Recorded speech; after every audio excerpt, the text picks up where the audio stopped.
Assalamualaikum warahmatullahi wabarakatuh dan salam sejahtera bagi kita semua. Nah, bertemu kembali dengan Bu Dela di mata pelajaran Tata Artistik kelas 11, Produksi dan Siaran Program Televisi. Di pertemuan keempat ini, kita akan mempelajari mengenai KD.3.2 dan juga 4.2, yaitu menganalisis breakdown artistik dan juga membuat breakdown artistik. Jadi di pertemuan sekarang ini, apa sih yang dimaksud dengan breakdown dan bagaimana cara membuatnya? Langsung saja kita ke materi. Lembar kerja artistik. Nah, proses kerja penata artistik ini memang sudah saya singgung di pertemuan pertama ya. Penata artistik merupakan suatu unit kerja pada stasiun TV ataupun film yang sangat penting dalam menciptakan suasana dalam sebuah produksi. Jadi, penata artistik ini memang unsur-unsur yang termasuk penting sekali ya dalam sebuah produksi.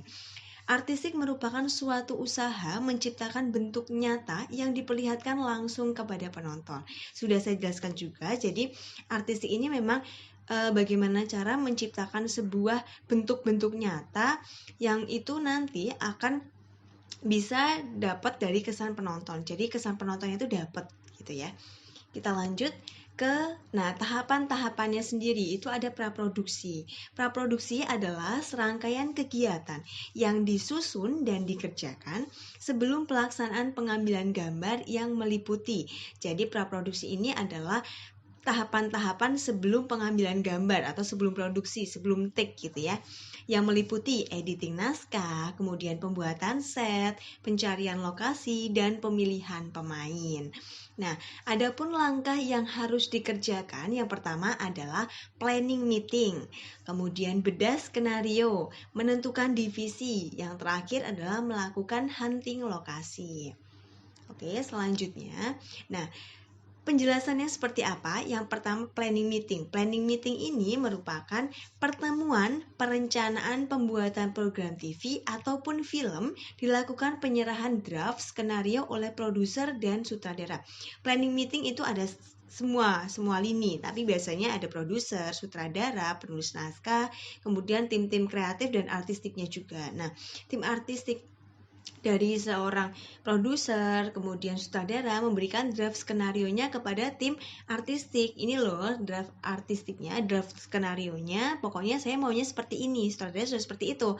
Saya nanti akan take di sebuah jalan raya, kemudian ada halaman-halamannya, kemudian juga nanti ada properti-properti yang harus disiapkan oleh tim artistik begitu. Nah, kemudian yang kedua adalah bedah skenario. Hal ini dilakukan untuk mengetahui semua set yang diperlukan untuk semua adegan film. Dan dari sini dapat dibuat list set atau breakdown tata artistik yang diperlukan. Jadi, ini breakdown itu kata gampangnya adalah list. Kita ngelis dulu nih, apa sih yang dibutuhkan oleh skenario itu? Apakah dari segi tempatnya dulu ditentukan. Ini mau tempatnya apa sih? Kalau memang ini menggambarkan di sebuah kolam renang atau menggambarkan di sebuah hutan misalkan gitu, atau di apartemen. Nah, sudah tahu tempatnya. Kemudian di list lagi setnya atau properti yang akan digunakan. Propertinya misalkan ada bawa payung, karena nanti ada adegan hujan, dia bawa payung gitu. Terus kemudian ada lagi handprop-nya. Handprop itu apa yang dikenakan di badan. Jadi misalkan jam tangan, cincin, gelang, kemudian anting-anting, terus kacamata gitu-gitu. Nah, itu yang dibutuhkan gitu ya.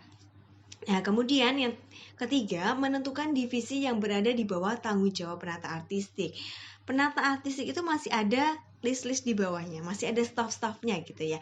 Yang pertama ini di bagian tata rias, terus wardrobe, kemudian ada lagi masalah properti sendiri, terus set bangunannya sendiri, jadi ada sendiri, jadi nggak mungkin satu orang membawai semua divisi tersebut, itu nggak mungkin, pasti ada staff-staffnya sendiri. Kemudian yang terakhir adalah melakukan hunting lokasi. Hunting lokasi itu jadi misalkan sutradara saya mau yang di hutan, pokoknya yang benar-benar itu tuh kelihatan hutan. Nah, gimana caranya? Kita butuh lokasi-lokasi yang semi-semi hutan, kemudian kita olah lagi, kita kita buat propertinya, kita buat dekorasinya sampai menyerupai itu sebuah hutan gitu ya. Sampai sini paham? Oke, sudah selesai untuk pertemuan keempat. Nanti kita lanjut ke pertemuan berikutnya. Sebelumnya nanti kalian bisa cek di Google Classroom ya. Nanti ada contoh bagaimana sih breakdown-nya dan kemudian kalian coba untuk membuat breakdown artistik sendiri. Begitu. Sampai jumpa di pertemuan berikutnya. Mohon maaf kalau Bu Dela ada salah kata dan juga mungkin nanti agak kurang jelas gitu, bisa ditanyakan di kolom komentar di Google Classroom. Terima kasih. Wassalamualaikum warahmatullahi wabarakatuh.